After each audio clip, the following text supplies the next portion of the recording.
নকলেও নষ্ট কিন্তু জুবিন দাৰ মৃত্যু খবৰ পোৱাৰ লগে লগে একদম গোটেই অসমবাসী একদম উলট পালট হৈ গৈছিলে কিন্তু এতিয়া কিয় এইখিনি কৰা নাই সেইটো মুহূৰ্তত যে আপোনালোকে ইমান হেৰি কৰিছিলে একদম গোটেই যেন জুবিনৰ অবিহনে যেন জীয়াই থাকিব নোৱাৰো এতিয়া কিয় কৰা নাই এতিয়া ন্যায়ৰ কাৰণে মাইকী মানুহখিনি কেলৈ ওলোৱা নাই অৰুণোদয় আঁচনি নাপাম বুলি নে অৰুণোদয় আঁচনিৰ ভয়তে আপোনালোকে মান মতা নাই নে মাইকী মানুহখিনিয়ে মাতিছে কিন্তু তেনেকৈ মাতিলে নহ'ব পুৰুষৰ সমানে সমানে মাতিব লাগিব নহ'লে আমি ন্যায় নাপাম মানে জুবিন দাক যিখিনি মানে অন্যায় আমাৰ লগত কৰিছে জুবিন দাৰ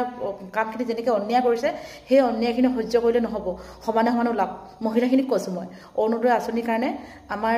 নিৰ্দোষী এজন মানুহক এনেকৈ আমি এৰি দিব নোৱাৰোঁ কাৰণ মতা মানুহখিনি বহুত আগবাঢ়িছে কিন্তু তেনেকৈ যদি মাইকী মানুহখিনি যদি আগ নাবাঢ়ে কিন্তু আমি ন্যায় পাবলৈ বহুত কষ্ট হ'ব বহুত দেৰি হ'ব মই সেইটো কাৰণে কৈছোঁ যে মাইকী মানুহখিনিও সমানে যুঁজক সমানে লাগক তেতিয়া আমি সোনকালে ন্যায় পাম মৃত্যুৰ সময়ত যিমানখিনি আমি ব্যাকুল হৈ পৰিছিলোঁ সেই ব্যাকুলখিনি এতিয়াও দেখাওক এতিয়াও ওলাওক কৈছোঁ নহয় নহ'লে আমাৰ বহুত দেৰি হৈ যাব আজি চাওক এমাহ